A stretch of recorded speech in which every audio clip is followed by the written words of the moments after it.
تخيل معايا يا صديقي انك تكون في عالم موازي، عالم غريب وعجيب بيحكمه اللصوص. ايوه سارقين يا صديقي، لا وكمان ده في تصنيف مين امهر لص. وللاسف بطلنا بيكون في اخر التصنيف، ولكن بيعمل كل حاجة علشان يثبت للكل انه من امهر اللصوص. فازاي بقى هيواجه المصاعب والشياطين والوحوش، وازاي هيسرق القدرات ويكون من اقوى الناس؟ الاول كده اذكر الله وصلي على النبي، وتعالى اقول لك الحكايه بدأت ازاي يا ملك. بتبدأ حكايتنا في سنة 2064، وبنشوف بطلنا لين، واللي بيكون لسه اسطوري من المستوى ال120، واللي بيكون واقف كده قدام لوحة النتائج وعمال يتفرج، وبيعرف انه من ضمن افضل 100,000 لص في العالم كله، ولكنه بيكون عارف انه طالما مش من التوب 100 يبقى ولكنه موجود على الكوكب.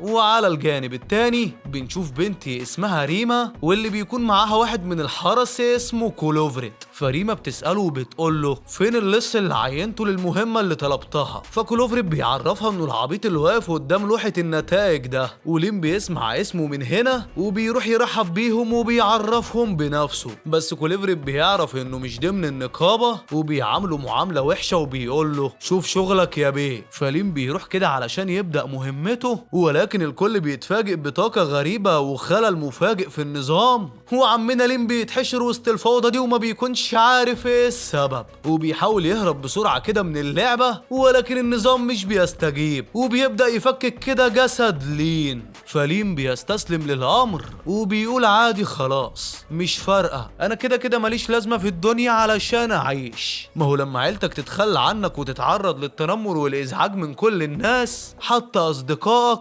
هتبقى مش باقي على الدنيا ومستني الموت. ولكن بطلنا سرعان كده ما بيفوق من تاني وبيقول ايه ده، هو أنا لسه حي؟ طب ليه إيدي بقت طويلة أوي كده؟ فبيقول ده مش بس إيدي، أنا حاسس إن جسمي كله غريب. وبيجري بسرعة يمسك المراية ويشوف نفسه، ولكنه بيلاقي نفسه طبيعي بنفس الشكل، وبيسأل نفسه امال في ايه بقى، هو انا لسه جوه اللعبة؟ فبيرد عليه الشخص اللي انقذه وبيعرفه انه ده العالم الحقيقي، انا لقيتك مرمي في الشارع وانا بجمع الكمامة. ولكنه بيتصدم لما بيسمع على التلفاز ان هم بيعرضوا النظام ده لاول مرة، وبيقول له ان ده الطفرة النوعية في العالم كله وافضل اختراع في عام 2060. فلين بيتصدم وبيقول 2060 ازاي، هو انا رجعت بالزمن ولا ايه؟ ولكنه بيكون فرحان علشان القدر منحه فرصة جديدة يبدأ من جديد، ودلوقتي بقى يقدر يكون من أفضل 100 لص. بس الشخص ده بيعرفه إن اللعبة دي نصابة وقذرة، وبيقول له الواد العبيط ابني بدل ما يجي يشتغل معايا هنا قرر إنه يصرف كل الفلوس ويشتغل ويتجه للعبة دي. قلت إنه أكيد هيرجع ندمان وهيترجاني أشغله معايا من تاني، ولكن اتفاجئت إن بكرة جه بس من غير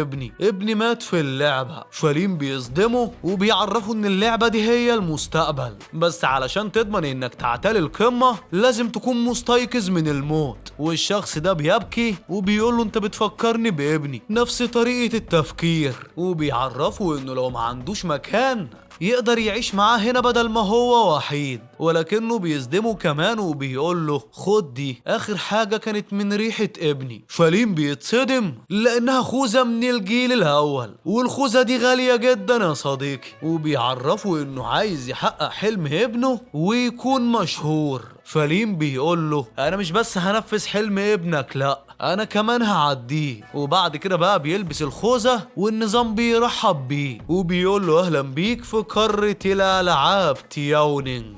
فبطلنا بيقول دي فرصتي، انا لازم اكون اقوى من اي حد، لازم الحق المرة دي وانضم للنقابة، لازم اكون كيان مستحيل يقهر ابدا. وبعد كده بقى بيرجع تاني لعالم الالعاب وبيتفاجئ بعدد عملاق من الناس. فبيقول ازاي ده، المفروض كده اللعبة تكون انطلقت من 3 شهور، ازاي بقى قدرت تجمع كل العدد ده؟ وبيفتح لوحة النتائج بسرعة وبيشوف التصنيف، ولكنه بيتصدم انه نفس الشخص ترتب تاني انه الاول على العالم. لا وكمان ده بفارق نقاط مرعب عن المركز التاني. فلين بيحس كده انه مهكر الدنيا وبيحاول يدور اكتر وراه، وبيقول انا مش هستسلم ابدا، لازم اعدي الظل الابدي ده واكون افضل لص. وبعد كده بقى بيروح لمكان منخفض المستوى وبيطلب مهمة، فالكل بيستغربوا لشخص من المستوى الاول جاي لهنا، وبيفضلوا كده يرخموا، بس لين بيهنهم بالكلام وبيسيبهم وبيمشي. وبعدها بقى بيروح للشخص اللي طالب المهمة وبيلاقي شبه الراجل اللي انقذه، والشخص ده بيقول له ان مهمته يوصل على اعلى الجبل ده ويقتل الوحش في 10 دقايق بس. فبيجي مجموعة من اللصوص منخفضين المستوى كده وبيكونوا عايزين المهمة دي، بس لين بيوافق بيها رغم انها مستحيلة، وده علشان يقهروا اللصوص دول اللي كانوا بيتنمروا عليه. وبيبدأ الوقت، بس سرعان ما لين بيجري بسرعة جبارة يا صديقي، وبيفاجئ الكل وبيروح من طريق الغابة علشان يختصر الوقت. فاللصوص دول بيقولوا واضح كده ان الغابة ده فشل من اولها، وشكلنا كده مش محتاجين نعلي مستوانا علشان ناخد المهمة دي، علشان شوية الوحوش اللي في الغابة هتخلصنا منه. بس لين بيكون حافظ الغابة دي حتة حتة وعارف ان فيها وحوش، ولكنه مش بيهتم لان ده اسرع طريق للجبل.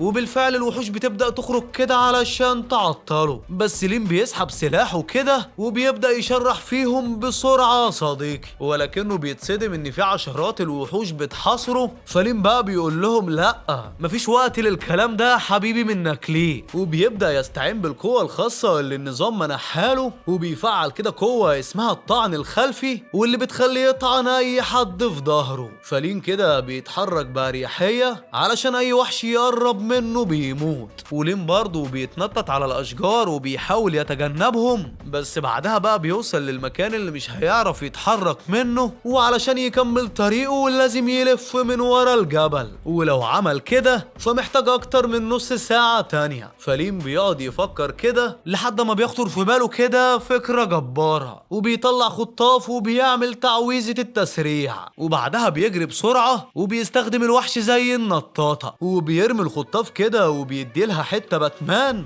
وبيطلع لفوق الجبل اخيرا، وبيسحب سكينته كده وبيهاجم الوحش، واللي على طول بيخلص عليه بسرعة جبارة. فالنظام بيقول له مبروك، انت قدرت تخلص المهمة دي في 4 دقايق و43 ثانية. وفي اللحظة دي بيجي صاحب المهمة واللي ما بيكونش مصدق نفسه، وبيقول له انت شخص اسطوري، قدرت تخلص المهمة دي قبل نص الوقت كمان، شكلك كده صياد اسطوري وعندك عزيمة فولاذية. فلين بيسأله وبيقول له وهل من غير عزيمة نقدر نحلم ونوصل للمستحيل؟ ولأنه تفوق على نفسه وأنهى المهمة بسرعة، فالنظام بينهال عليه بالمكافآت يا زميلي. والشخص ده بيقول له بما انك مجنون وبتفكرني بنفسي لما كنت شاب، فياريت تقبل مني الهدية البسيطة دي، وبيمنحه كده أداة سحرية هتساعده في مهمته اللي جاية. والنظام بيعرفه ان في مهمة سرية اتفتحت لو حابب يعني يعملها. فلين وبدون تفكير بيقول للنظام يلا بينا، بس الشخص ده بيسأله انت رايح فين؟ انت فاكر ان دي مكافئتك؟ وبيمنحه معدات زي فخم كده اشبه باللي هو لابسها. فالشخص ده بيقول له كده انت جاهز تيجي معايا يا اسطوري؟ فلين بيسأله على فين طيب؟ فبيعرفوا ان هم راجعين لاسفل الجبل علشان نقابل اصدقائك. بس قبل ما لين يقول له ان ما عندوش صحاب اساسا، بيكون الشخص ده فعل قوته ورجعه تحت تاني. فالكل بيتصدم وبيسألوه انت جبت كل ده منين؟ ده انت كنت كحياني يالها. وبيفهموا لما بيشوفوا الراجل العجوز وبيعرفوا ان دي مكافأة لانه انهى مهمته. فالكل بيقعد يصيح وبيقولوا يا ريتنا ما خدناها. بس البت بتقول انسى اي حاجة قلتها خالص، اهم حاجة الترقية وتطوير نفسك. بعدها بقى بنشوف البت دي بتيجي تحاول تلطف الدنيا مع لين كده، بس لين ما بيكونش مركز معاها اساسا وقاعد بيقرأ تفاصيل المهمة. والبت بتقول له هي يا معلم يعني مفيش امل نتطور معاك ونترقى؟ فبيجي واحد من اصدقائها وبيسألها هو انت ايه ناوية تبيعينا علشان تعتلي القمة لوحدك؟ فلين بيسيبهم كده يتعاركوا سوا وبيقول انا لازم اخفي قوتي السحرية وكمان معداتي. فبيطلب من النظام اخفاء كل المعدات الاسطورية، والنظام بيسمع الكلام وبيعرفوا ان المعدات دي صحيح مخفية ولكنها لسه شغالة عادي. فلين بيلاحظ انه رجع لملابسه القديمة. فلين بيقول ايوه كده احسن بكتير، وبيكمل وبيكمل طريقه تاني. بس البت دي بتعرفه انه نسيها، فلين بيقول لها انا ما نسيتكيش، بس ما ينفعش علشان المكان اللي انا رايحه ده خطير جدا، وما اقدرش اضمن لك حمايتك طول الوقت، لان انا مش ضامن ان كنت هعرف احمي نفسي ولا لا. فالبت بتقول العبيط المغرور ده انا وثقت فيه وهو اللي باعني بالرخيص، انا كده لازم ارجع تاني واحاول اضحك على المغفلين دول. وبتضحك عليهم فعلا علشان تساعدهم وتترقى معاهم، ولانها بنت فاكيد بيوافقوا يا زميلي. وبعد كده بقى بنشوف لين واللي بيتمشى كده في شوارع المدينة وبيخرج الخريطة وبيبدأ يستكشف المكان، وبيقول هو ده المكان المثالي. هو صحيح مكون من 3 أماكن، ولكن كل مكان بيكون أصعب من اللي قبله، والوحوش فيه بتزيد أكتر وقوتهم كمان بتزيد. فبطلنا بيقول عادي خالص، مش مهم، أنا كده كده معايا الأدوات اللازمة واللي هتقدر تساعدني إن أنجز المهمة دي، وهحصل كمان على مهارات جديدة. وبعد كده بقى بنشوف مقاتلة كده ماسكة شاب ونازلة عجن فيه وبتقول له منك لله انت كنت هتتسبب في كارثة، لان بسببك انت كنت هموت الفريق بحاله بالغلط.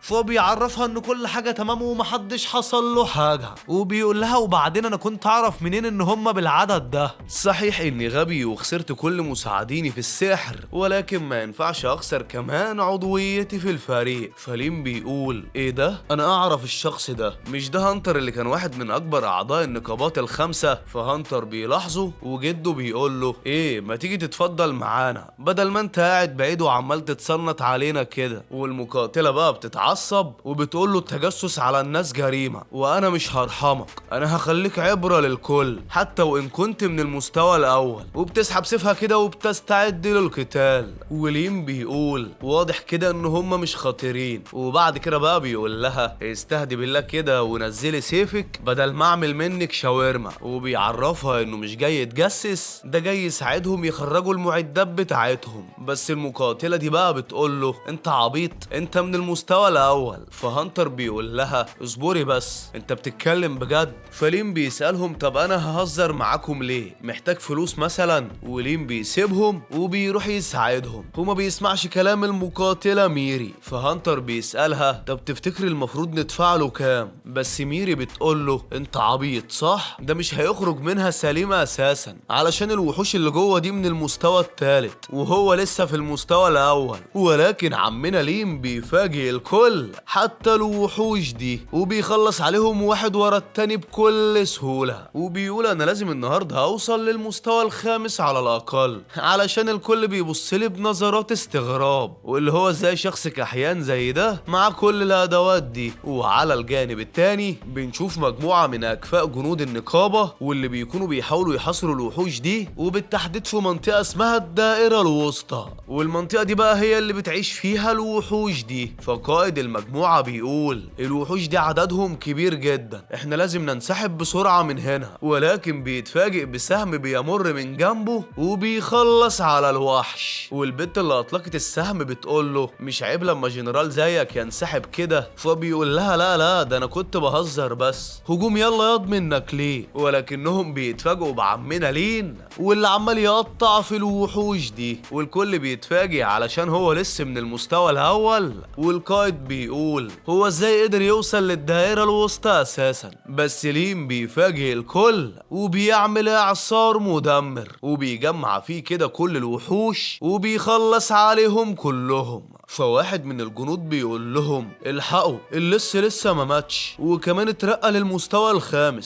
وعمنا لين بيقعد كده ياخد استراحة محارب علشان كده انهى مهمته قصدي استراحة اللص. وبعد كده بقى بنشوف هانتر وميري بتقول لهانتر الليل دخل ولسه اللص مرجعش زي ما قلتلك بالظبط. وبتمسك هانتر تخنقه وبتقول له ده انا هخلص عليك علشان دي كانت معدات سحرية من المستوى الثالث وخدتها كمكافأة من النقابة، ودي تعتبر واحدة من اكبر 5 نقابات. بس في اللحظة دي بيدخل عليهم لين وبيعرفهم انه خلص المهمة، والكل بيكون مصدوم انه نجح علشان هو اترقى 4 مستويات مرة واحدة وفي يوم واحد، وكمان علشان ده شبه مستحيل حتى لو كان مستواك منخفض. ولين بيقول لها فوقي ياما، هتدفعي كام وتاخدي معداتك. فالكل بيفضل متنح كده، ولين بيعرفهم ان هي هدية منه لانه خلاص حقق اللي محتاجه ووصل للمستوى الخامس، وده كان بسبب مهمتهم دي. ولين بيقول انا لازم الاقي معدات سحرية زي دي واروق على نفسي انا كمان. بس ميري بتندهله وبتقوله استنى لحظة لو سمحت، هو انت مش مهتم انك تدخل سباق الثواني؟ ايه رأيك تنضم معانا؟ فلين بيقف مع نفسه وثواني يفكر كده وبيقول صحيح، ده سباق النخبة والأقوى ما بين الكل، ولو كنت في حياتي القديمة كنت هفتكر نفسي بحلم أساسا، ولكن دلوقتي مش لازم أفكر غير في التطور وما ضيعش وقت. وبيعتذر لها وبيعرفها إنه مش فاضي وبيسيبهم وبيمشي. وبعدها بنشوف مجموعة من اللصوص اللي من المستوى التاني والتالت، واللي بيكونوا كده قاعدين جنب المتجر منخفض المستوى وعمالين يتنمروا على لين،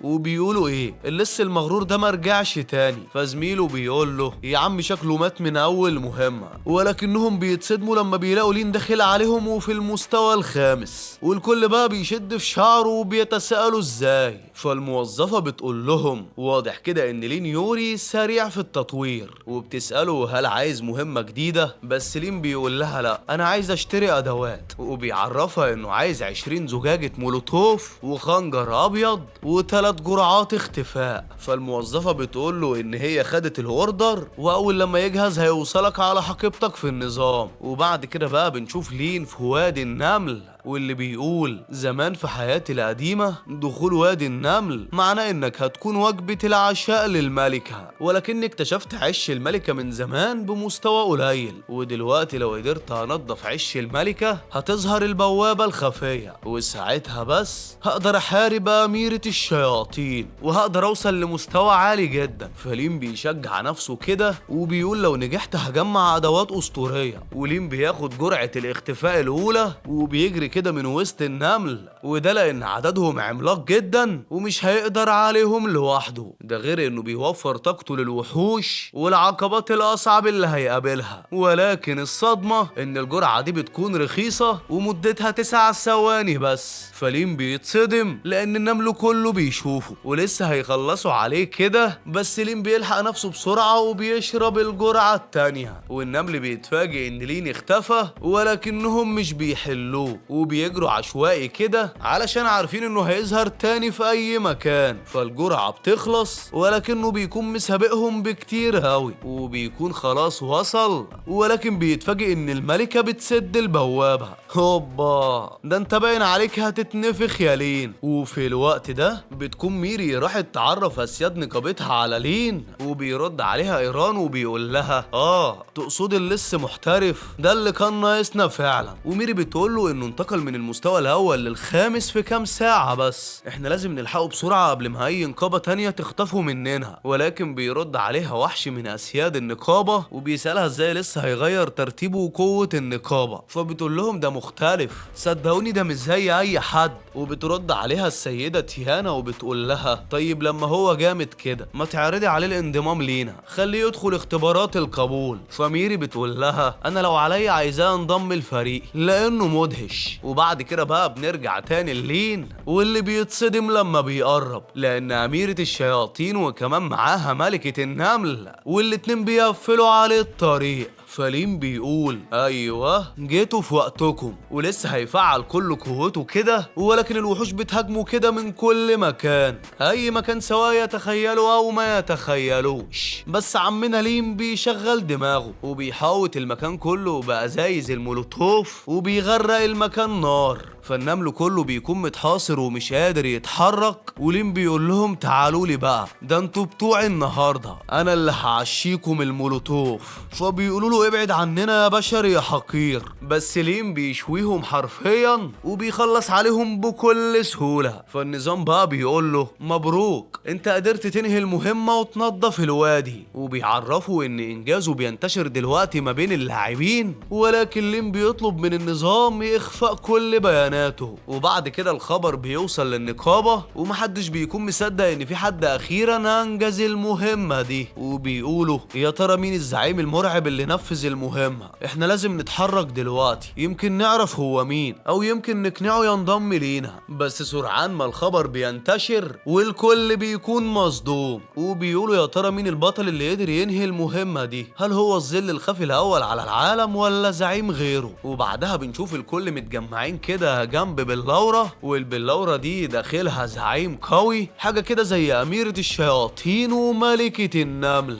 ومحدش قدر يحققه وينهي المهمة دي. ولازم علشان تدخل المهمة دي تكون على الأقل من المستوى الخامس. فبطلنا ليم بيروح علشان ياخد المهمة دي، ولكن بيتصدم لأنه لازم يكون فريق مكون على الأقل من 5 أشخاص. وليم بقى بيسأل نفسه وبيقول يا ترى مين الأغبياء دول؟ وهل هيوافقوا يشاركوني في المهمة؟ فبيلاقي اللصوص المبتدئين اللي كانوا عمالين يتنمروا عليه في مهمة الجبل، وليم بيقولك حلو وهاوي، دول اغبى اشخاص اعرفهم، وبنعرف ان اسمائهم ياو وسوزي وباتلر وجيمي. وفي الوقت ده بيكون ياو قاعد بيفخم في نفسه كده قدام سوزي وبيقول لها شايفه البلوره دي يا بت يا سوزي؟ قريب قوي هناخد المهمه دي وهنترقى، مجرد بس حد فينا يوصل للمستوى الخامس. فليم بيجي من وراهم كده وبيسالهم بتعملوا ايه هنا؟ فالكل بيتفزع وبيقولوا له انت بتعمل ايه هنا يالا؟ بس ليم بيقول لهم لا انا اللي سألت الأول يا نصابين. فسوزي بتتصدم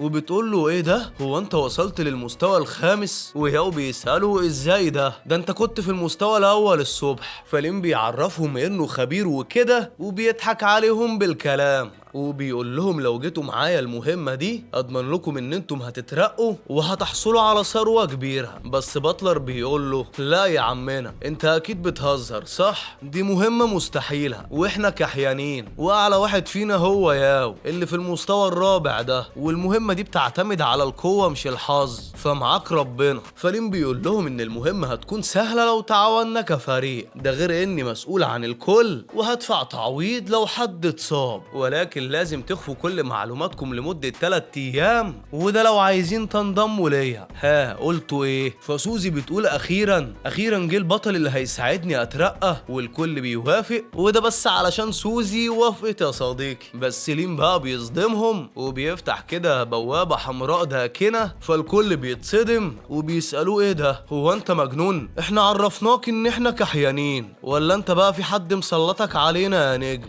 وبنعرف ان البوابة الحمراء دي معناها ان لين طلب اصعب صعوبة. وعلى الجانب التاني بنشوف تيانا قاعدة بتراقب الاوضاع كده، وزميلها كاسبر بيقول لها بص في التجمع ده كده، وبتتصدم تيانا ان في حد فتح بوابة حمراء داكنة. فالوحش اللي معاهم ده بيستغرب وبيعرفهم انه ما شافش حد من النخبة ولا حتى شاف اي حد من النقابات العليا. وايوه الوحش ده اسمه هالك يا صديقي. المهم بقى تيانا بتقول لهم ان هم لازم ينزلوا ويشوفوا الكلام ده بنفسهم، فكل المحاربين بيرحبوا بيهم علشان يضموهم للنقابة. وكاسبر بيسألهم وبيقول هو في حد منكم يعرف حد من الفريق او شافه قبل كده؟ ولكنه بيعرفوهم ان كل معلوماتهم سرية. وفي اللحظة دي بيحضر شخصين وبيتنمروا عليهم كده، وبنعرف ان هم ليني وتشانجي اعضاء نقابة لي وولف، ودي افضل 3 نقابة في المدينة، ومستواهم بيكون 9 والعاشر.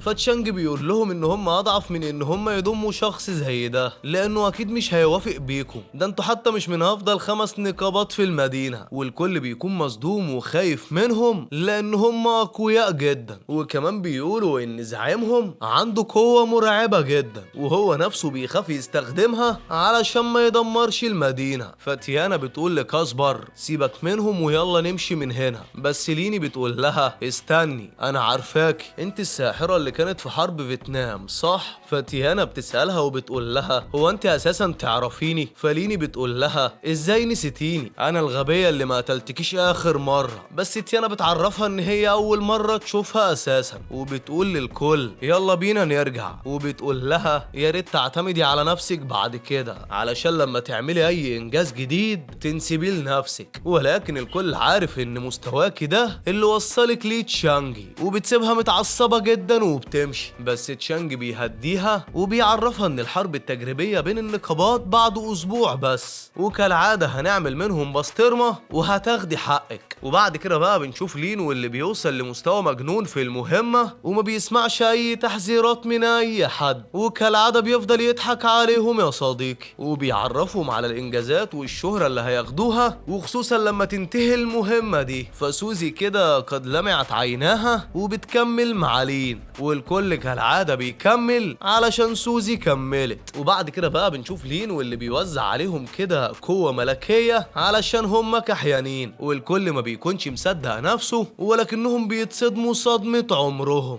لان لين جاي ومعاه صندوق كامل من المولوتوف. فياو بيقول له ايه ده يا معلم، هو انت سرقت المتجر كله ولا ايه؟ بس لين بيقول له لا يا عم السخيف، ده اقصى حد اقدر اشتريه، وبيعرفهم ان دول 60 ازازة، فكل واحد منكم ياخد 15 بس، ولكن اياكم تستخدموها الا على الزعيم. فياو بيقول له طب والوحوش اللي هتقابلنا في الطريق؟ فلين بيفعل كده بدلة النار الخارقة وبيقول له سيبهم عليا انا. فالكل بيطمن له وبيكملوا الطريق معاه، وبيكونوا مش خايفين زي الاول. وفي طريقهم بيقابلوا كده وحش لطيف من المستوى الرابع، وسوزي بتقول ده لطيف جدا وبتكون عايزة تروح له، بس لين بيقول لها خدي هنا يا غبية ده مفترس، وبيعرفهم ان الوحش ده او النملة او العناكب خطيرين جدا. فجيمي بيسأله وبيقول له امال احنا هنقاتلهم ازاي؟ فلين بيقول له ومين قالك ان احنا هنقاتلهم اساسا؟ احنا هدفنا ان احنا نقاتل الزعيم وبس، باقي الوحوش المفروض نتجنبهم. فجيمي بيقول له على الطلاق انت زعامة، ومن وقتها بيكتب اي حاجة بيقولها. وبعد كده بقى لين بياخدهم من المستنقعات لانه طريق مختصر،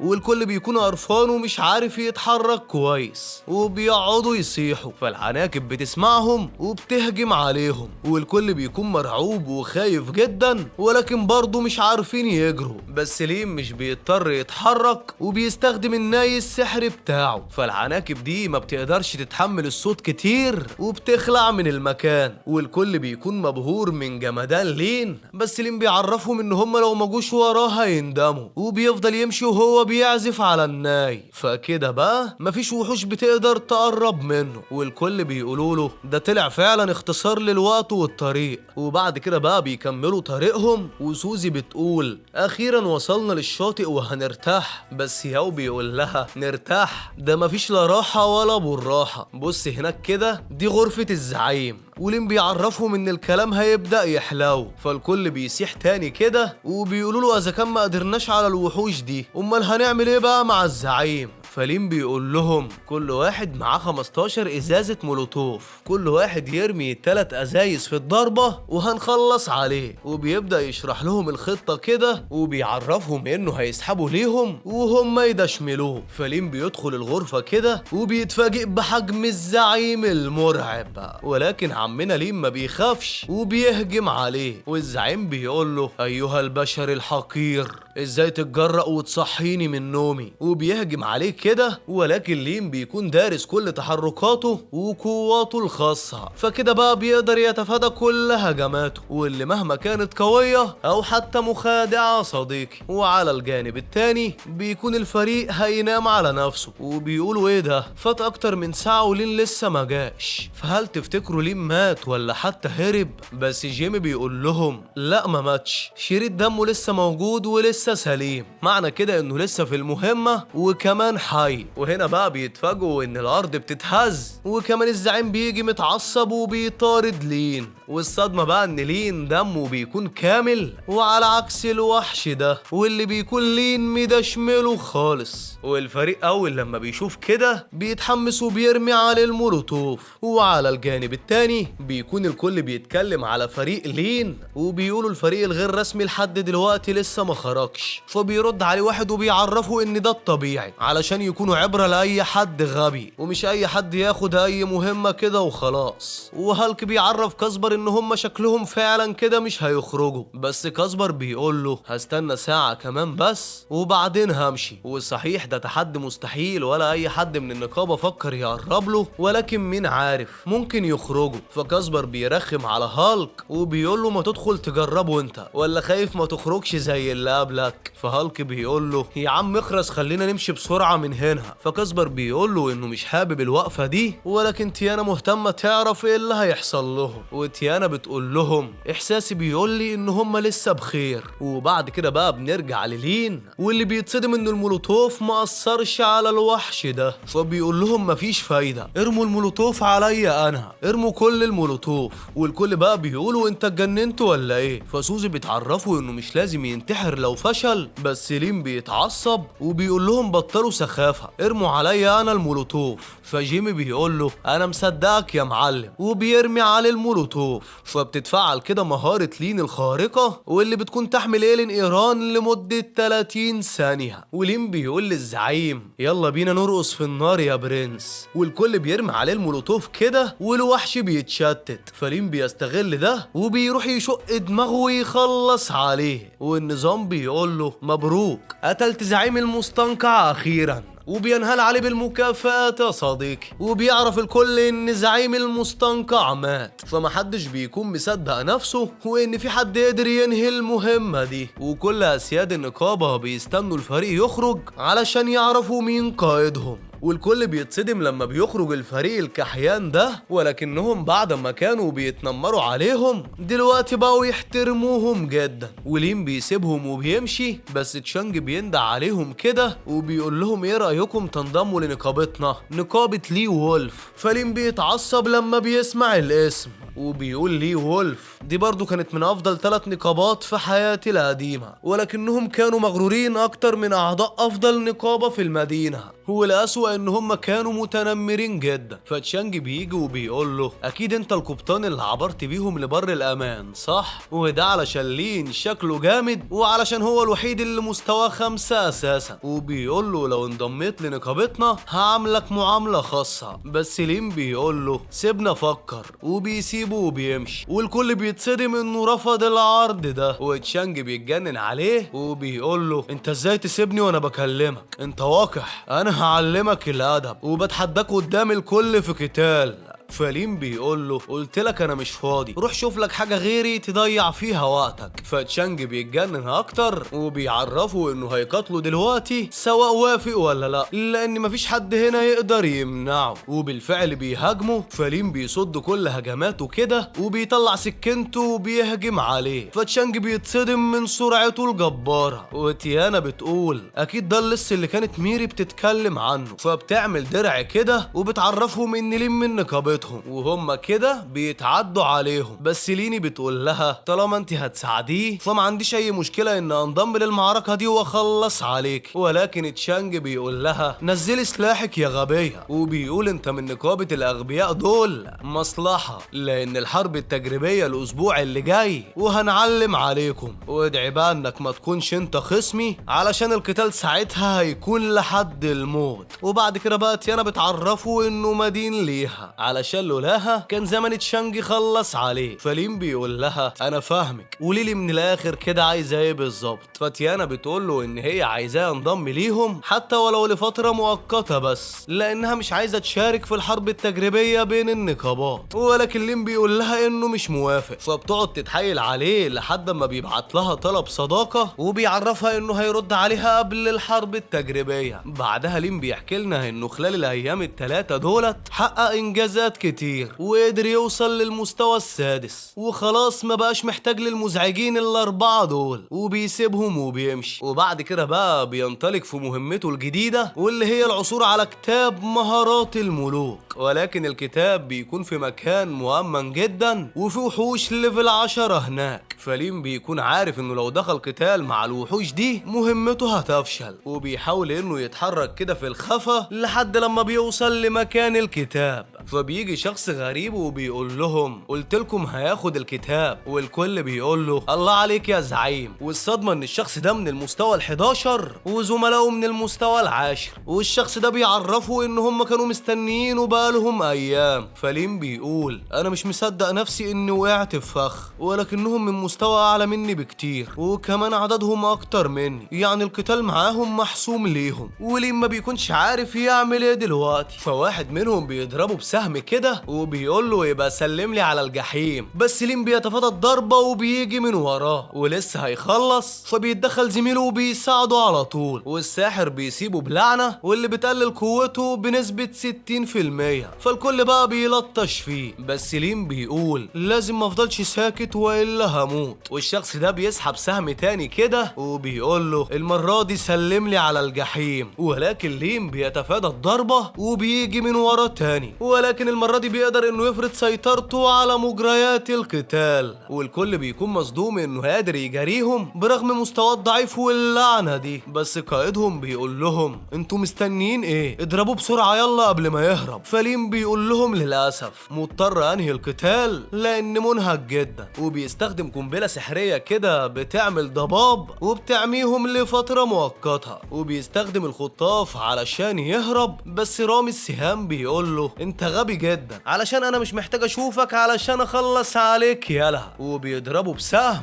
ولين بيتصاب وبيقع في البحر. وكل الحراس بيكونوا فاكرين ان خلاص لين مات فبيسيبوه وبيمشوا، ولكن لين بيخرج من المية بس دمه بيكون متدشمل وفاضله بس ضربة ويموت. وبعد كده بيتصل بتيانا، وتيانا بتقول له اخيرا اتصلت، ده انا كنت مستنياك من اسبوع تتصل. وبعد كده بقى بنشوف لين واللي تيانا بتقول له ان قواعد الانضمام سهلة جدا، كل اللي عليك انك تصمت بس اكتر من 100 ثانية، كل 100 ثانية اكتر بترقيك لمستوى اعلى. فلين بيقول لها جاية تعملي لي الاختبار ده وجايبة الكل، وانا كل قوتي انخفضت بنسبة 60% ولسه فاضل لها 10 دقايق. فتيانا بتتصدم، ولكن لين برضه بيروح يحارب، وخصومه بيقولوا له انت بقى اللص اللي خارب الدنيا اما نشوف قوتك الحقيقية. ولين بيسيبه يرغي وبيجمع كده شوية معلومات عنه، وبعد كده بقى القتال بيبدأ. فبيهجم عليه بالاسهم يا صديقي، بس لين بيتفادى معظم الاسهم دي وبيصد معظمهم. فتيانا بتتصدم من درجاته العالية وده بالرغم من اللعنة اللي عليه، وبتسأل نفسها امال لو بخير بقى كان هيعمل ايه. بعد كده بقى بنشوف لين واللي بيستخدم حركته الشهيرة وبيجي كده من ورا الشخص دوت، ولكنه بيفعل تعويذة بتعمل لين وبينهال عليه بالضرب، ولكن لين بيشغل دماغه وبيهرب منه. والشخص ده بيقول له خد هنا انا لسه ما خلصتش. وتيانا وهالك بيجروا وراهم كده، فالشخص ده بيلاقي لين واقف فجأة وبيسأله ايه ما جريتش ليه علشان الوقت يخلص وارحمك. بس لين بيقول له لا خلاص جه دورك علشان انت اللي تطلب الرحمة. وفي اللحظة دي اللعنة بتتفك ولين بيستعيد قوته، وسرعان ما تقييمه بيزيد بمعدل غريب. ولين بيمسكه كده يدشمل فيه، فهالك بيتدخل وبيوقف القتال ده بسرعة. بس الشخص ده بيقول له اياك تتدخل دي معركتي انا. فهالك بيعرفه انه مستحيل يقدر يهزمه لانه قوي جدا، فبيتعصب وبيقول له انا هوريك. وبيجمع كده كل قوته يا صديقي وبيسدد له الضربة القاضية، ولكن الكل بيتصدموا ان لين صدها بسهولة. فتيانا بقى بتقول لهم ان الاختبار انتهى، بس الشخص ده بيقول لها فكك من الاختبار ده دلوقتي، اللص ده لازم يموت. ولكن برضه لين بيدشمله وبياخد معاه هالك بالغلط، وبيقدر يوصل لدرجات خيالية في الاختبار. فهالك بيقوم وبيطلب منه يحاربه بكل قوته، ومحدش بيكون مدي اهتمام خالص لتيانا. والقتال بيبدأ فعلا، وبنعرف ان هالك لسه هو كمان ولكن من المستوى الثامن. فالاتنين بيندبوا بعض كده لحد اما صاحبنا بيتعصب وبيهاجم، فلين بيمسكه وبينفخه هو كمان. وفي الوقت ده بنشوف سوزي وباقي الفريق، وسوزي بتقول فين ايامك يا زعيم لين. بس ياو بيقول لها على فكرة احنا تمام من غيره. فسوزي بتقول له ان لولا الادوات بتاعته كان زمانهم ميتين. وبعد كده بقى بنرجع للين واللي شغال تنفيض في هالك، وهالك بيقول ازاي كده مستحيل يكون اسرع مني، ده انا اعلى منه. فبيستخدم خدعة الانقسام، ولكن لين بيحط عليها، وبيستخدم مهارة التسارع، ولكن لين برضه بيحط عليه.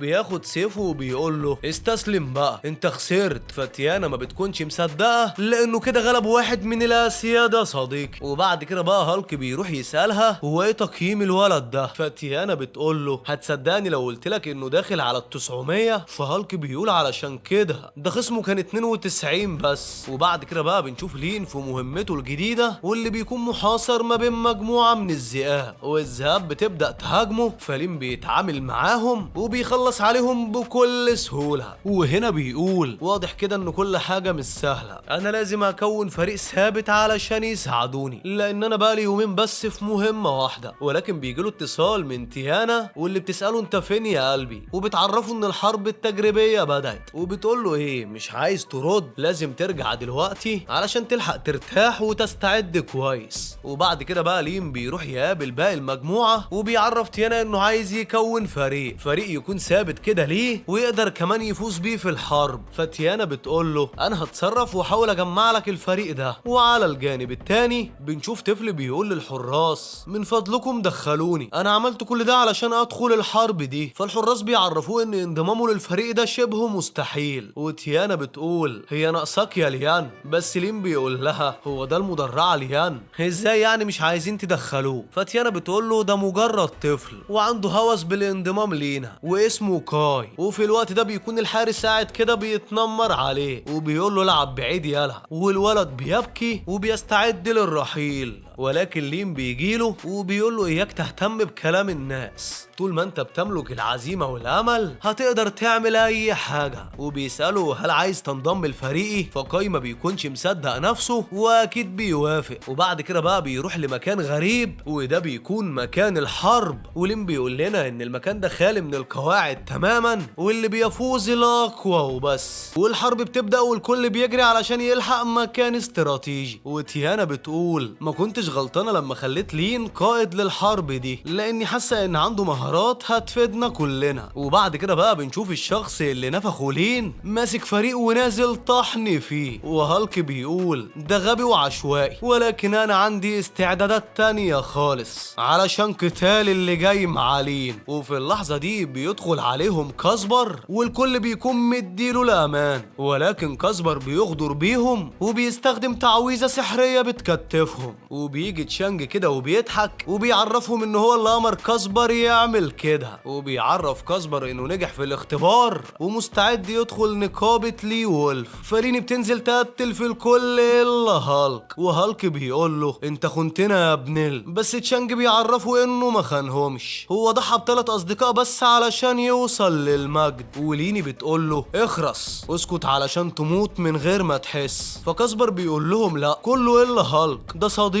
وانا وهو هننضم لنقابتكم سوا، احنا اتفقنا كان على قتل تيانا والفوز بالحرب. بس هالك ما بيكونش طايقه وبيقول له كنت اقرب الناس ليك علشان الفلوس يا مد يا حقير. فبيقول له طالما رفضت تتجوزني يبقى تستحق الموت. فتشانج بيقول له هدي اعصابك يا وحش، وبيعرفوا انه بعت رجالته علشان يخلصوا عليها، ولكن رجالته بيتصلوا بسرعه وبيعرفوه انه غدر بيهم لانه ما قالهمش ان تيانا معاها حارس شخصي قوي كده. فالكل بيتصدم وبيسال نفسه مين الحارس ده. فواحد من مساعدينه بيقول له انه لين وبعت لك صور وتسجيلات صوتيه بيستفزك فيهم. وبعد كده بقى بنشوف لين والفريق بيجروا بسرعه علشان يغيروا مكانهم، بس كاي بيقول لهم انتوا خايفين من ايه؟ انا عايز اي كلب كده يعترض طريقنا وانا هخلص لكم عليه. فالكل بيقعد يشتم فيه وبيقول له يا عم ده مش وقتك خالص. ولكن تيانا بتعرفهم ان هي حاسه بوجود اعداء هنا. فكاي بيقلب بطه بلدي وبيسالها هم فين دول، وبنعرف ان الاعداء مستخبيين في الميه والكل بيبحث عنهم بس بيقولوا مفيش حد هنا. فلسه كاي هياخد نفسه ويرتاح بس لين بيستخدم مهاره عين الصقر وبيكشف مكانهم. فبيعرفوا ان هم اتكشفوا وبيخرجوا يحاربوهم. وبيقول له صحيح انت لسه من المستوى السابع وانا لسه السادس بس برضه هنحط عليك. وتيانا بتقول لهم دي عصابه الازلو، عصابه ما عندهمش اي اي رحمة وممكن يعملوا اي حاجة علشان الفلوس. فكاي بيعمل فيها البطل وبيقول لهم ان محدش هيلمس تيانا الا لما يتخطاه، ولكن لين بيقوم معاهم بالواجب وبيعمل كده تعويذة سحرية وبيستخدم سرعته وبيخلص عليهم. وبعد لما بيخلص بيستخدم تعويذة سحق العظام علشان يعذبهم اكتر.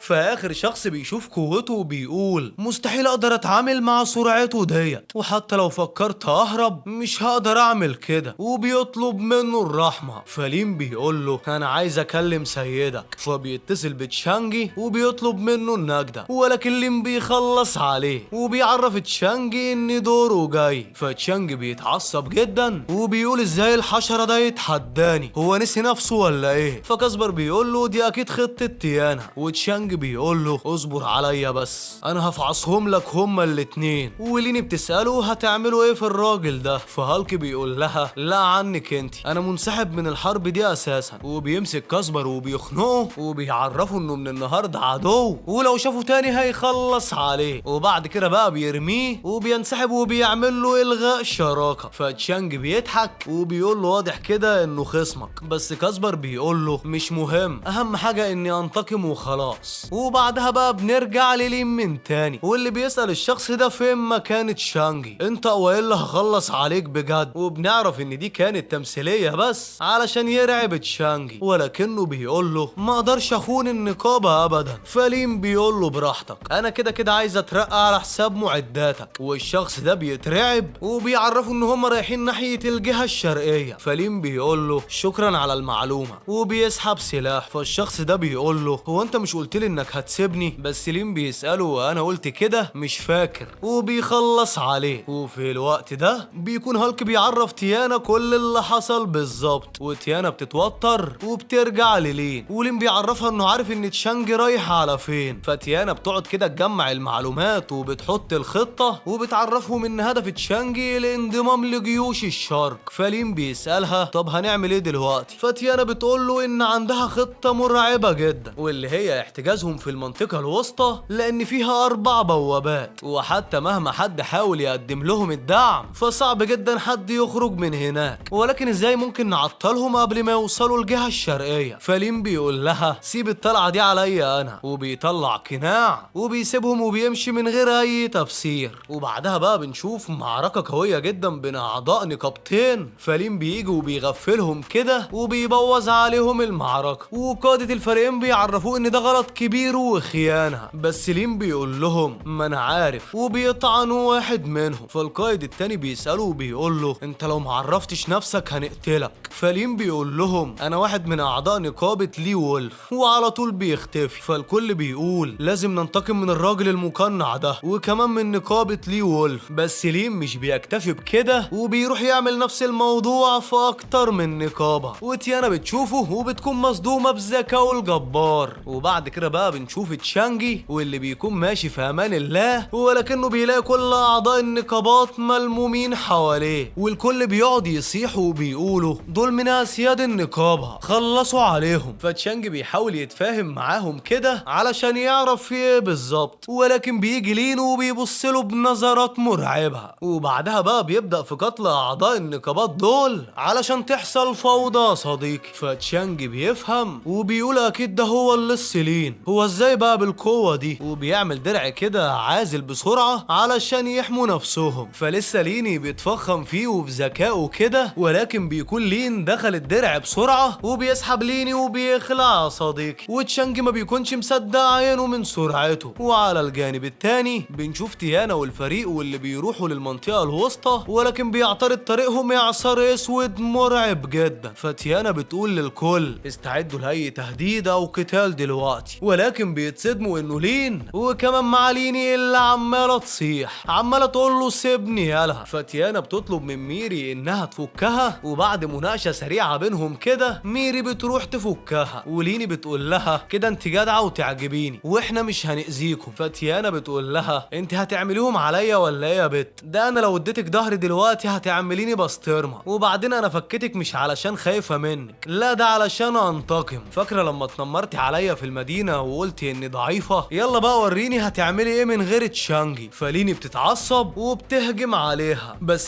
فتيانا بتستخدم سحرها وبتدفنها حية حرفيا يا صديقي. وبعد كده بقى بتشكر لين علشان تساعدها على الانتقام. فلين بيقول لها ان هي عملت الصح، دي كانت مصدعاني. ولين بيقول للفريق انا محتاج حد معايا علشان يساعدني في المنطقة الوسطى يا شباب. فالكل بيكون مبسوط والكل بيعرض عليه مساعدته ومهاراته، ولكن لين بيختار كاي. وكاي بيقول له طب وانا مالي يا ليمبي، ولكن يا عم ماشي طالما انا معاك فانا مطمن ودايما هكون في الخدمة يا باشا. وبعد كده بقى بنشوف تشانجي واللي مساعده بيقول له ان النظام بيقول ان ليني ماتت. فتشانجي بيقول له ما قالتليش يا ابن الكدابة. وتشانجي بيتجنن وما بيكونش مصدق وبيطلب من المساعد يجمع كل قوات لي وولف. فالمساعد بيعرفه ان دي تكلفة كبيرة جدا، بس تشانجي بيقول له مش مهم التكلفة، اهم حاجة نمسك لين لانه لازم يدفع ثمن قتل زوجتي. واول ما المساعد بيمشي كاي بيضربه بدرع يا صديقي. فتشانجي بيقول له انت عبيط يالا ولا عايز تموت؟ فكاي بيقول له طب بص وراك كده. فبيتصدم بوجود لين. وتشانجي بيسأله انت عبيط صح؟ جاي للموت برجلك يا غبي؟ بس لين بيقول له ان الدعم علشان يوصل له محتاج لربع ساعة على الاقل. فتشانجي بيقول له وانت فكرك انك هتقدر تصمد ولو ل5 دقايق بس، وخصوصا قدام سحر الناري؟ وقبل ما يحضر التعويذة كده بيكون لين جه بسرعة جبارة وبيدشمله. وفي اللحظة دي بيجي كاسبر وبيقول لتشانجي انت ما ينفعش تخسر الحرب دي، ولكن بحالتك دي مش هتقدر تعمل اي حاجة خالص، سلمني رتبتك وانا هتصرف. فتشانجي بيقول له انا موافق بس بشرط واحد، لازم تقتل لين. وكاسبر بيكون نائب الرئيس الجديد، وعلى الجانب التاني بيكون لين بيدشمل باقي اعضاء النقابة. وكاي بيقول له انا مش عارف انت من غير قوتي وجمداني كنت هتعمل ايه، بس صاحبنا بيقول له امشي يالا بدل ما اشوطك شبه الكرة الكفر. بس لين بيكون مبسوط بحماسته دي وبيقول كان اختيار صح اني اضمه للفريق علشان يوصل لاحلامه. ولكن الصدمة ان لين بيقابل نفس الحراس اللي قتلوه اخر مرة. فبيسألوا انت ازاي عايش بعد كل ده؟ وبنعرف ان اللي جمعهم هو لين وهم اساسا اعضاء نقابة لي وولف. فكاي بيقول له هنعمل ايه دلوقتي؟ دول اكتر مننا بكتير. فلين بيقول له اجمد يالا هنحط عليهم. وفي اللحظة دي بتيجي تيانا وباقي الفريق. فلين بيسألها انت بتعملي ايه هنا؟ مش طلبت منك تفضلي في مكان امن؟ بس تيانا بتقول له يعني انت عايزني اعرف ان في فخ واعضاء فريقي في خطر وعايزني اسكت على كده؟ فلين بيقول لها طب استعدي بقى علشان دي مش مهمة سهلة خالص. فالكل بيكون متعصب من كاسبر وبيهجموا عليهم، والفريق بيدشملهم وكلهم بيحموا بعض وبيتعاونوا سوا. ولكن باقي اعضاء الفريق بيوصلوا وبيعرفوهم ان في هجوم من الخلف. فكاسبر بيستغل ده وبيضرب واحد منهم بسهم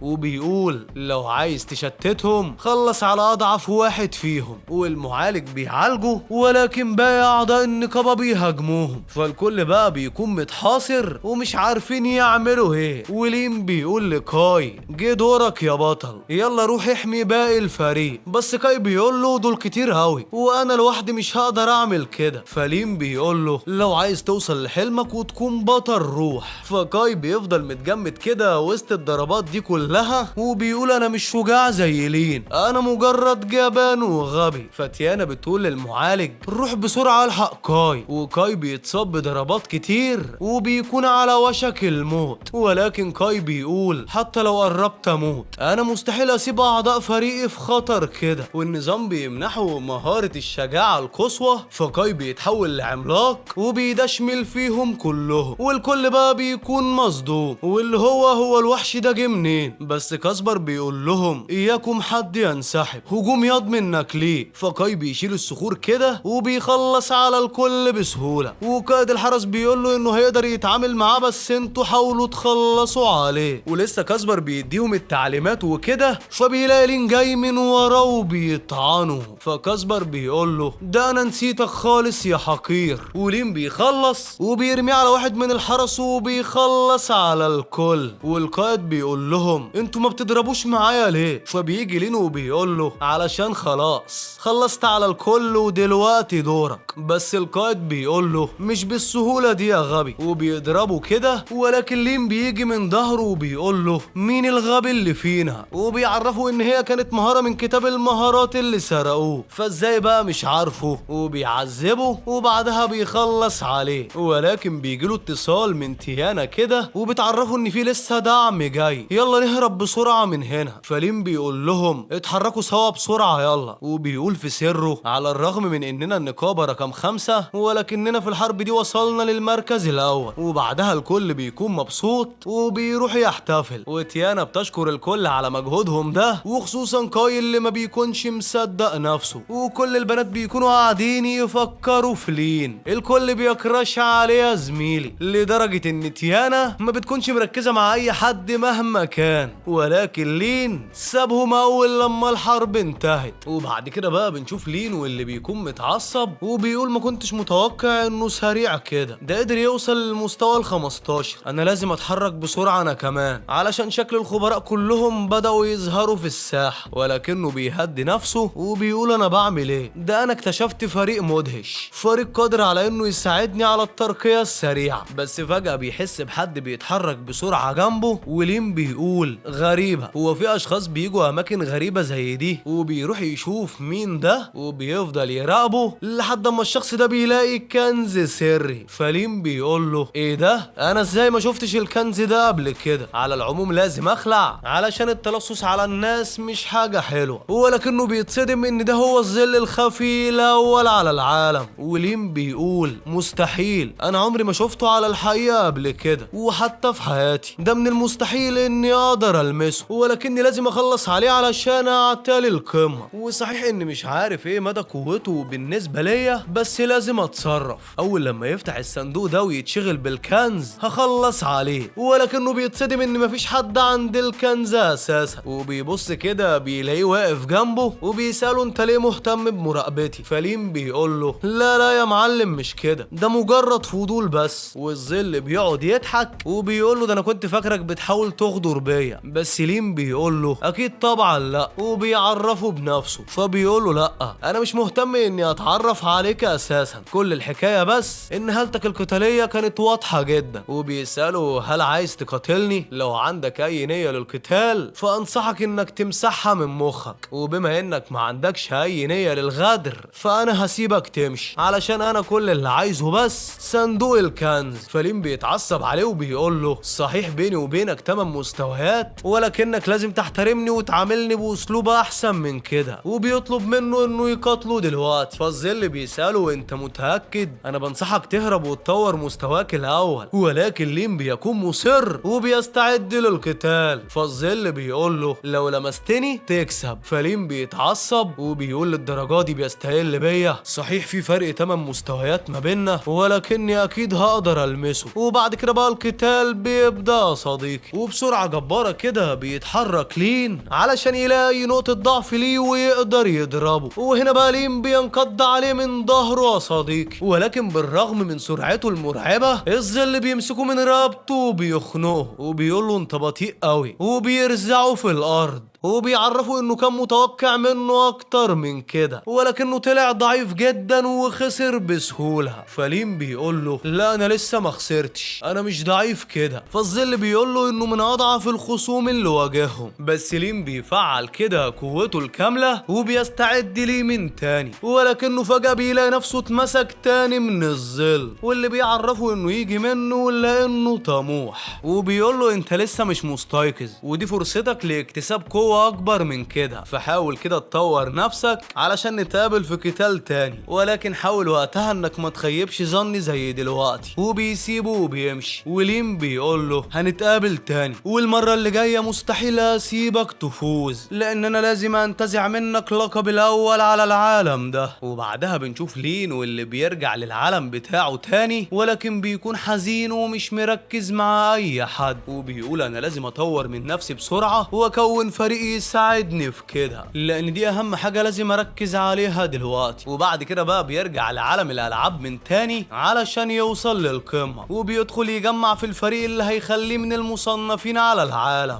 واللي بيكونوا مين؟ كاي وهالك وتيانا وميري. ولكن هالك مش بيكون مقتنع بالانضمام للفريق، فلين بيروح له كده علشان يقنعه وكمان بيقنع كاي. بس في نص الكلام هالك بيقول له صحيح انك قوي جدا وتقدر تخلص كمان على زعيم النقابة، فبيقول له تقصد ايران كاسبر؟ طب ما انا خلصت عليه اساسا. وتيانا على قد ما هي كانت فرحانة دلوقتي زمانها بتشتم فيا لانها اتورطت في كل شغل النقابة لوحدها. فهالك بيقول له هو عايز ايه؟ تكون قائدنا صح؟ ده صعب جدا. بس لين بيقول لهم اتكلموا بأدب مع الزعيم. فالكل بيقول له مستحيل، ما ينفعش قائدنا يكون من المستوى السابع يا بيه. فواحدة منهم بتقترح ان قائدهم يكون روكي لانه من المستوى العاشر دلوقتي. فروكي بيقول لها بص يا بنتي بصراحة انا مش عارف اقول لكم ايه، بس طالما انتوا محتاجين لي كده فخلاص انا في الخدمة. فلين بيسأله طب بما انك من المستوى العاشر يا برنس تقدر تدخل لبوابة الضياع؟ فهالك بياخده على جنبه وبيقول له حيلك حيلك، دي مش زي ما انت فاكر. والبت بتقول له ان صعوبتها مجنونة لدرجة ان مفيش حد ختم المستوى الاول. وفي اللحظة دي بيجي قائد نقابة لي وولف، واللي على عكس تشانجي بيكون مسالم جدا وبيقول للين انا عارفك انت اللص اللي قدرت تفوز بالحرب صح؟ فروكي بيعمل نفسه من بانها وبيقول له جامد، انا ما اشتركتش في الحرب دي، هبقى اشارك فيها بقى في السيزون اللي جاي. وولف بيكون مبهور بجمدان لين وعمال يفخم فيه. فلين بيقول لهم انا دلوقتي هروح لبوابة الضياع، وما بيلحقش يكمل وروكي وكاي وريفا بيروحوا معاه علشان خلاص وثقوا فيه. ولكن هناك اقل وحش من المستوى العاشر وبأعداد مهولة. وكاي بيسأله هنعمل ايه؟ دول عددهم كبير ومرعبين جدا. بس لين بيقول له دول مش اقوياء للدرجة دي. وروكي بيقول له طب هنعمل ايه يا عم القائد؟ واياك تقول لي اني اخلص عليهم واحد ورا التاني. فلين بيقول له لا مش هتتسلى لوحدك، احنا هنتسلى كلنا. وبعد كده بقى بنشوف روكي وريفا وفريقهم واللي بيحاولوا يعملوا انقلاب عليه. ولكن ريفا بتعقلهم وبتقول لهم ان ده مش شخص ضعيف، ولا انتوا نسيتوا وولف قال عنه ايه؟ فاحنا لازم نسمع كلامه بالرغم ان مش عارفه هنعمل ايه بالخطافات دي. وعلى الجانب التاني بيكونوا كاي وولف سوا، وهالك بيكون لوحده قاعد مستني الاوامر. وبنعرف ان لين جمعهم هنا وطلب منهم الانتظار لحد اما يديهم الاشاره. فالكل بيزهق منه وبيكونوا تعبانين. ولكن لين بيتصل بريفا وبيطلب منهم الاستعداد دلوقتي. وبيكون لين جمع كل الوحوش ووجههم ناحيتهم. وبيطلب من وولف وكاي منعوهم لانهم مدافعين. وبيقول للكل التعليمات وكده، وبيقول لهم يلا وروني بقى هتتعاملوا معاهم ازاي دلوقتي. فهنا بقى روكي بيستخدم مهاراته السحرية وبيعمل قوة عازلة بتبطئ كل الوحوش. وهالك بينضم لين وبيبدأوا يقطعوا في الوحوش. وولف ما بيكونش مصدق نفسه ان لين تفادى كل الهجمات دي، لا وكمان كان بيسدد ضربات قوية ودقيقة للوحوش وهو مشغول في اعطائنا التعليمات كمان. فبيقول مستحيل ده يكون من المستوى السابع ابدا. ولكنه بيلاحظ دخول كاي للهجوم قبله وبيروح يساعد كده. ولين بيطلب من السحرة المساعدة مع روكي. بس ريفا بتكون مرعوبة جدا وبتقول سحر ايه يا عم اللي هيعمل حاجة مع الوحوش دي؟ فلين بيبعت لهم تعويذة سحرية واللي بتزود قوتهم ل10 اضعاف. واول ما بيفعلوها بس بيدشمنوا الوحوش دي بكل سهولة. فريفا بتتشجع وبتنضم ليهم، ولما الكل بيتعاونوا سوا بيقدروا يخلصوا عليهم. وبعد كده بقى بنشوف مجموعة من اعضاء نقابة العالم ده وكلهم بيكونوا من المستوى ال15 وبيكونوا في قتال مع زعيم الصحراء، ولكنهم بيقدروا يتخلصوا منه بسهولة. وده وهم قاعدين بيتكلموا عن لين وعن اللي قدر يوصلوا في الحرب لوحده مع فريق ضعيف. فواحد منهم بيقول له ان في بث مباشر من بوابة الضياع دلوقتي. وبنعرف ان ريفا كانت بتصور المعركة. وبعد كده بقى بنشوف ان الفريق وصل للزعيم الاول. وكاي بيسأله هنعمل ايه دلوقتي؟ هتحول وادشملهولك؟ بس لين بيقوله لا انا اللي هعمل كده. فبيقوله لوحدك انت بتهزر صح؟ فلين بيقول لهم انه مش محتاج اكتر من 10 دقايق كمان. والكل بيتصدم وبيقولوا له لا انت اكيد اتجننت. بس لين بيقول لهم انه محتاج يقطع سلالته السحرية وقوته بعدها مش هتكون قدامها فرصة قدام قوتي. فالكل بيقول له انت اكيد بتهزر صح؟ ولكن لين بيقول لهم اخرسوا واتفرجوا. وبيروح يهاجم الزعيم على طول. وبرغم قوة الزعيم الجبارة الا ان لين سليم بيقدر يدمر سلالته السحرية بسهولة، فالفريق ما بيكونوش مصدقين وبيقولوا هو ليه ماله كده، ده مستحيل يكون لص، بس ده اكيد شبح او افعى سريعة جدا. وكاي بيقول له اكيد طبعا لينا اقوى من كده، انا عارفه كويس جدا، وانا لما اكبر هكون مساعده الخاص كمان. لا وبيطلب من الكل مساعدته. فليم بيتصدم اثناء القتال بالاف الضربات واللي نازله على الزعيم ده وبتجيب اجله يا صديقي، ولكن ليم بيحط التاتش بتاعه كده وبيشق النصين علشان يتاكد انه اتخلص منه. فواحد من اللي بيتابعه البث بيكون مصدوم من قوه وذكاء لين وبيسال صديقه اللص ميرنر هل تقدر تعمل زي كده. فميرنر بيقول له اكيد، بس برضه يا لونج محتاج لدعم زيه كده. فلونج بيقول له بطل كذب يالا، ده حتى انا ما اقدرش اعمل ده، ولكنك تقدر تضم لين ده لنقابتنا، لان انا اعرف انه مش من ضمن اي نقابه وبياناته مشفره. فميرنر بيقول له فعلا كل اللي اعرفه عنه انه من المستوى الثالث بس. فلونج بيطلب منه يتحرك علشان يضموه باي تمن، لان اللص ده هيكون مستقبل نقابتنا بعد كده. المهم بنرجع تاني لين وبنشوف الزعيم ده واللي بيكون دمه قليل جدا ولكنه مش بيموت، وبيعمل تعويذه كده واللي بتخليه يحافظ على اخر نسبه دم ليه، ومهما حصل او حاولوا مش بيتاثر خالص. فلين بيسالهم خايفين من ايه؟ عادي جدا، احنا دلوقتي كل اللي محتاجينه بس نخلص من ايادي الاربعه دول. فالكل بيساله انت بتهزر صح؟ شويه السلسله ودلوقتي ايده، ما نقطعه ونبيعه اعضاء احسن يا عمنا. فلين بيقول لهم ماشي، اتفرجوا عليا بس وانتوا هتفهموا، وبيطلب من كاي مساعدته. فالزعيم بيستخدم كده سحر رباعي من كل العناصر وبيعمل تعويذه سحريه قويه ومتقدمه. فلين بيحاول يتفاداها كده ويهجم عليه من ظهره، ولكن الزعيم بيمسكه بسرعه كبيره. فيا ترى بقى هيعمل معاه ايه بالظبط؟ يا ترى الزعيم ده ناوي على ايه؟ ويا ترى ايه ردة فعل لين؟ عايز اقول لك ان لسه في احداث كتير، وعلشان يوصلك الاحداث الجديده يبقى ظبط بقى الدنيا كده وروق الكلام واشترك في القناه وارزع اللايك الجامد للفيديو، والاهم طبعا اذكر الله وصلي على النبي. اللهم صل وسلم وبارك على سيدنا محمد وعلى